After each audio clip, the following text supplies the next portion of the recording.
Hello! Hulaan niyo po ang ating lulutuin ngayon. Ito po, may cornstarch. Ano ba ang pwedeng maluto ng cornstarch? May 2 cup ng cornstarch, may 2 cup ng gatas, evaporada, may 1 kernel, corn, at may asukal. Kulang na lang ng nyug. Magluto po tayo ngayon ng maha Salvador. Maha. Ayan. Mamaya po, ito natin. Kulang kaya ng nyug. Ito po, dagdag po natin ng nyug.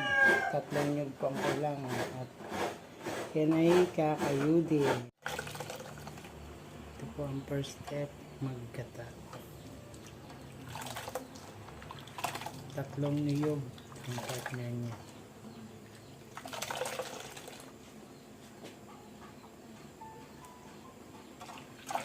Ito na po yung nagata. Napigaan. Ang ganda na. Rice cooker.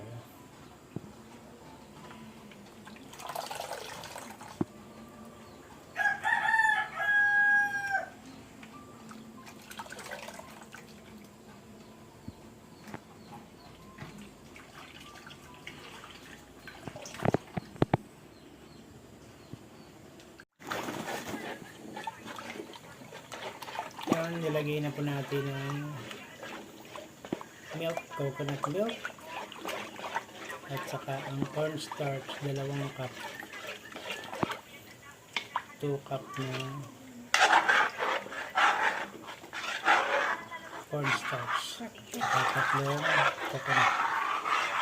Ayan, ilang cup lang, naka-1 cup lang, 1 cup na gatas.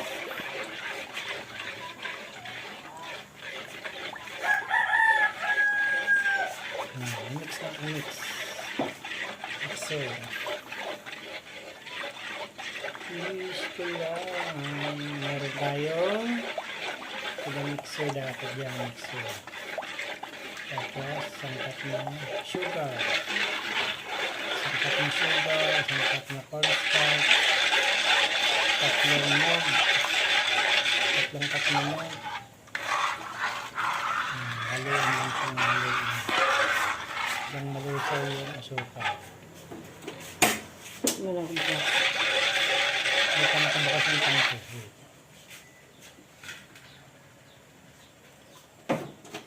Yun. Kasi nandiyan po ang apoy.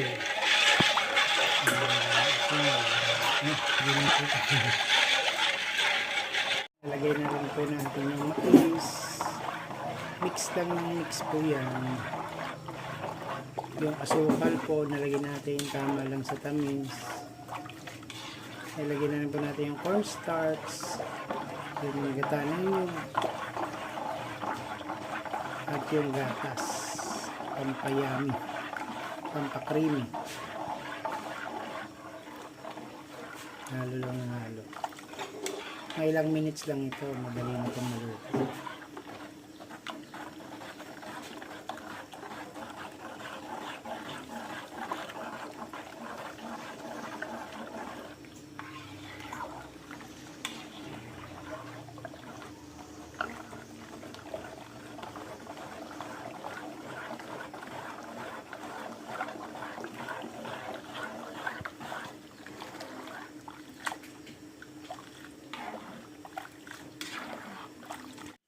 Ito po, naisali na po natin yung first batch ng ating maha. Susunod naman natin lalagyan ay isang container. Yan, meron po tayo. Medyo makapal lang po siya, pero okay lang. Ito naman po ay panghandala ang hindi pang tinda. Second batch na po ito, second batch. Pangalawang luto na po natin ito ng maha de crema. Ito po yung ating gata. May cornstarch na to, diba? Nilagyan na po natin ng cornstarch. Bilis lang po kasi ito, pag kumukulo na, 3 mga pot, pwede na. Kaya halos 2 minutes o 3 minutes lang luto na rin. Matilis lang sa halo. Lagyan na natin ang corn. Ito sa second batch.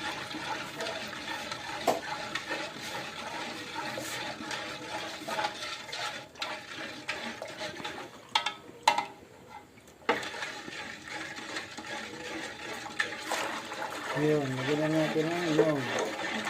Gata. Yan. 2 cup na yan.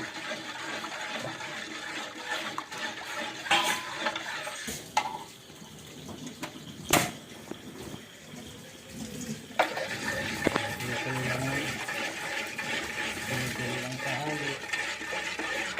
Very easy to cook ang ating maha. Dito.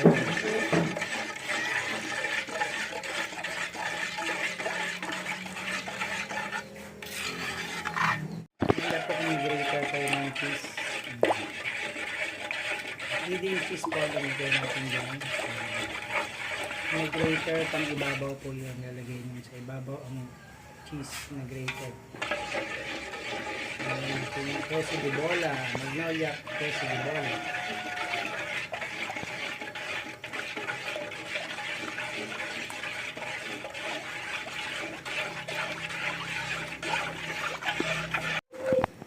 Yan po, ang bilis lumapot. Kumulo na po yan. Okay na. Isang kulo lang yan. Pag lumapot, pwede na isalin sa ating lagayan.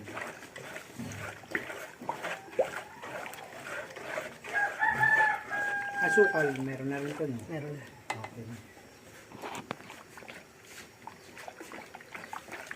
Tuloy-tuloy lang kahalo, lumapot. Kung parang paste na siya, isasalin na.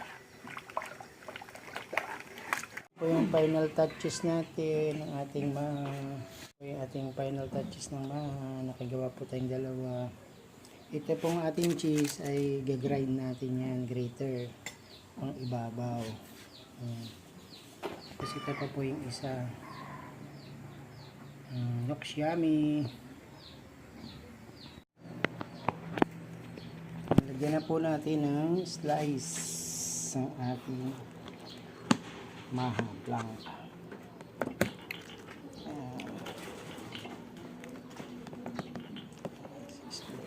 Yan, no? Slice na. Ilagyan natin siya ng cheese sa ibabaw para yun ang ating final touch. Ganyan natin ang cheese. So yung pang-aridid mo ng cheese, aridid na natin ang cheese. Yan po. Nalagyan na po natin ng cheese. Yan, ganda. Ito po yung ating cheese. Tapos ito po yung ating grater. Nag-grate lang po tayo dyan. And yan, marami na po siyang cheese. Dagdagan na lang po natin ng cheese.